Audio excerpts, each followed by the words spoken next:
ईश्वर ने हमारे भाग्य में जो लिखा है उसे हमसे कोई नहीं छीन सकता।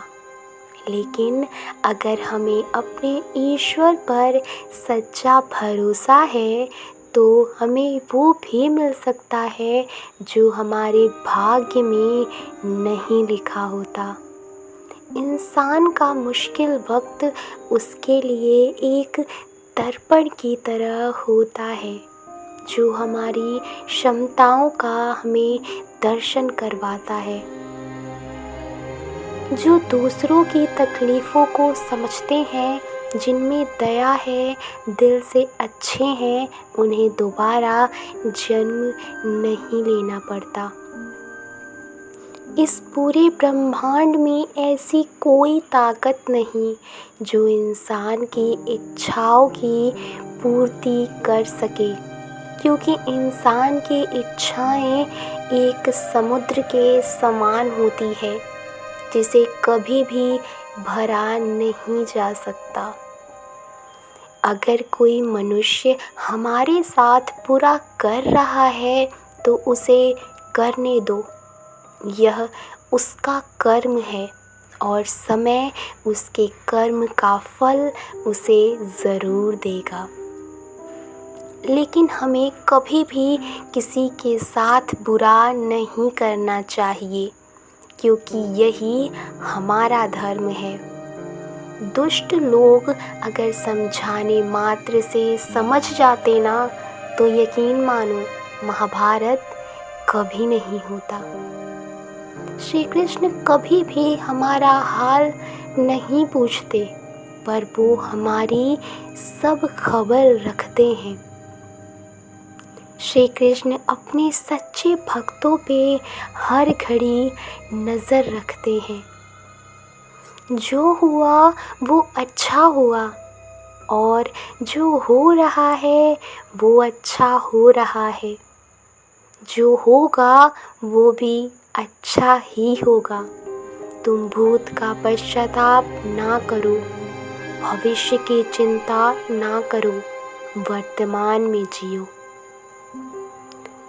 अगर आप जीवन में असफल होते हैं तो आपको दोबारा प्रयास करने में कभी नहीं घबराना चाहिए, क्योंकि जब आप दोबारा प्रयास करते हैं तो आपकी शुरुआत सुनने से नहीं बल्कि आपके अनुभव से होती है। इस संसार में मनुष्य किसी भी रूप में बड़ा नहीं होता, बल्कि मनुष्य के पीछे जो ताकत खड़ी होती है वो ज़्यादा बड़ी होती है। ज़िंदगी में सदैव अवसरों का आनंद लेना चाहिए, लेकिन किसी के भरोसे को तोड़ कर नहीं। मनुष्य अपने सच्चे हृदय से जो दान दे सकता है वो अपने हाथों से नहीं दे सकता, और मौन रहकर हम जो कह सकते हैं वो हम अपने शब्दों से नहीं कह सकते। अंत काल में जो मनुष्य मेरा स्मरण करते हुए देह त्याग करता है वो मेरी शरण में आता है। इसीलिए मनुष्य को चाहिए कि अंत काल में मेरा चिंतन करे। जिस व्यक्ति के पास संतुष्टि नहीं है उसे कितना भी मिल जाए वो असंतुष्ट ही रहेगा। यदि आप किसी के साथ मित्रता नहीं कर सकते तो उसके साथ शत्रुता भी नहीं करनी चाहिए।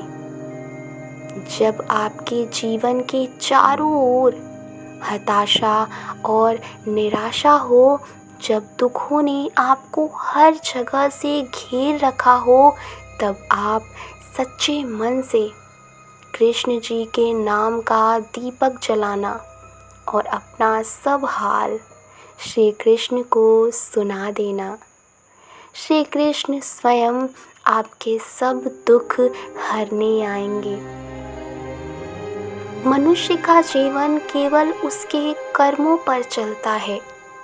जैसा वो कर्म करता है वैसे ही उसका जीवन होता है। क्रोध की अवस्था में भ्रम जन्म लेता है। भ्रम बुद्धि को नष्ट कर देती है। बुद्धि के नष्ट होते ही व्यक्ति का पतन हो जाता है। प्यार और तकदीर कभी साथ नहीं चलते, क्योंकि जो तकदीर में होते हैं उनसे कभी प्यार नहीं होता, और जिससे हम में प्यार हो जाता है वो तकदीर में नहीं होता। खाली हाथ आए, खाली हाथ वापस चले जाओगे। आज तुम्हारा है, कल किसी और का था, परसों किसी और का होगा। तुम जिसे अपना समझकर मग्न हो रहे हो, बस यही प्रसन्नता तुम्हारे दुखों का कारण है। हर कीमती चीज़ को उठाने के लिए झुकना ही पड़ता है। माँ और पिता का आशीर्वाद भी इनमें से एक है। फल की अभिलाषा छोड़कर कर्म करने वाला पुरुष ही अपने जीवन को सफल बनाता है। स्वार्थ से रिश्ते बनाने की कितनी भी कोशिशें करो वो कभी नहीं बनते हैं, और प्रेम से बने रिश्तों को कितना भी तोड़ने की कोशिश करो वो कभी नहीं टूटते। जीवन में समय चाहे जैसा भी हो, परिवार के साथ रहो तो सुख बढ़ जाता है और दुख हो तो बट जाता है। आज के लिए बस इतना ही। तो बोलो राधे राधे।